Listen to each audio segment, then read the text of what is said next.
CSK versus Delhi இவங்க ரெண்டு பேருக்கும் இடையான ஐபிஎல் மேட்ச்ல முதல்ல டாஸை வெற்றி பெற்ற டெல்லி அணி பேட்டிங் ஆடி சிஎஸ்கே அணியை பறக்க விட்டுருக்காங்க. பதிரானா என்ன சம்பவம் பண்ணார், ரிஷப் பண்ட் என்ன சம்பவம் பண்ணார், இந்த மேட்ச் முதல் இன்னிங்ஸ்ல நடந்துச்சு அப்படின்னு தான் இந்த வீடியோல பார்க்க போறோம். டாஸை வெற்றி பெற்ற ரிஷப் பண்ட் பேட்டிங்கை தேர்வு செய்ய வார்னர், பிருத்வி உஷா ஓப்பனிங் பேட்ஸ்மேனா களமிறங்கினாங்க. ரெண்டு பேருமே தொடக்கத்திலிருந்து பவர் பிளேவை சூப்பரா யூஸ் பண்ணாங்க. சிஎஸ்கே அணியை சேர்ந்த இந்த சீசனுடைய பெஸ்ட் பவுலர் முஸ்டபிசுர் ரஹ்மான் ஓவரில் 20 ரன் அடிச்சு சம்பவம் பண்ணாங்க. வார்னர், பிருத்வி உஷா கூட்டணி பவர் பிளே சூப்பரா விளையாண்டு முதல் 10 ஓவருக்கு சூப்பரா விளையாட ட்ரை பண்ண இந்த கூட்டணி விக்கெட்டை 9 ஓவரில் 3வது பால்ல 93 ரன் அந்த அணி இருக்கும்போது முதல் விக்கெட்டை 6 சதம் அடிச்சு அதிரடியாக விளையாண்ட வார்னர் விக்கெட்டை முஸ்டபிசுர் ரஹ்மான் பந்து வீச்சு பதிரானா வேற லெவலில் ஒரு கேட்ச் எடுத்திருப்பார். ஐபிஎல் ஹிஸ்டரியிலேயே ஒரு பெஸ்ட் கேட்ச் அந்த கேட்ச் மாறி இருக்கும். அந்தளவுக்கு பறந்து வேற லெவலில் ஒரு கேட்ச் எடுத்திருப்பார். தோனி கூட அவரை போய் பாராட்டி இருப்பார். அந்தளவுக்கு 35 பாலுக்கு 52 ரன் 5 பவுண்டரி 3 சிக்ஸ் அடிச்சு அதிரடியாக விளையாண்ட வார்னர் விக்கெட்டை பதிரானா வேற லெவலில் கேட்ச் பிடிச்சி அவுட் ஆக்கி வெளில அனுப்பியிருப்பார். அடுத்த விக்கெட்டை அதிரடி விளையாட ட்ரை பண்ண பிருத்வி உஷா 27 பாலுக்கு 43 4 பவுண்டரி 2 சிக்ஸ் அடிச்சிருக்கும் போது ஜடேஜா போட்ட பால்ல எம்எஸ் தோனி வேற லெவலில் கீப்பிங்ல ஒரு கேட்ச் எடுத்து பிருத்வி உஷாவை வெளில அனுப்பியிருப்பார் ஜடேஜா.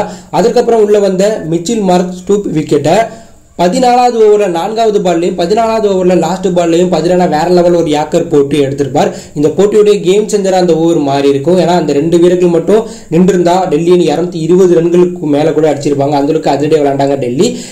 இந்த மேட்ச்ல மிச்சில் மார்க் 12 பாலுக்கு 18 ரன் அடிச்சிருக்கும் போது பதிரானா போட்ட பால் கிளீன் போல்ட் ஆயிட்டு வெளில போகும். ஸ்டூப்ஸ் 2 பாலுக்கு டெக் அவுட்ல பதிரானா போட்ட பால்ல கிளீன் போல்ட் ஆயிட்டு வெளில போயிட்டாங்க. அதற்கப்புறம் அதிரடியை தொடர்ந்த ரிஷப் பண்ட் ஒரு வருடத்துக்கு பிறகு கம்பேக் ஆகி பதிரானா ஓவர்லாம் பறக்க விட்டு 32 பாலுக்கு 51 ரன் 3 சிக்ஸ் 4 பவுண்டரி 160 கிட்ட சைக்கெட் வச்சு விளையாண்டுட்டு இருக்கும்போது பதிரானா வீசிய ஒரு ஓவரில் 16 ரன் அடிச்சிருக்கும் போது அந்த ஓவர்லேயே ரிஷப் பண்ட் அவுட் ஆயிட்டார். பதிரானா வீசிய அந்த ஓவரில் 5வது பால்ல ரிஷப் பண்ட் 6 அடிக்க ட்ரை பண்ணி அவுட் ஆயிட்டார். 32 பாலுக்கு 51 ரன் 3 சிக்ஸ் 4 பவுண்டரி 160 கிட்ட சைக்கெட் இருக்கும்போது ரிஷப் பண்ட் பதிரானா வீசிய ஒரு வேற லெவல் பால்ல ருத்ராஜ் கேட்வால் பிடிச்ச ஒரு வேற லெவல் கேட்ச்ல அவுட் ஆயிட்டு வெளில போயிட்டார். ஆனால் ரிஷப் பண்ட் இந்த மேட்ச்ல அடிச்ச 3 சிக்ஸுமே வெறித்தனமா இருந்துச்சு. தலைவர் ஃபார்முக்கு வந்துட்டான் அப்படின்னு சொல்ற லெவலுக்கு இருந்துச்சு.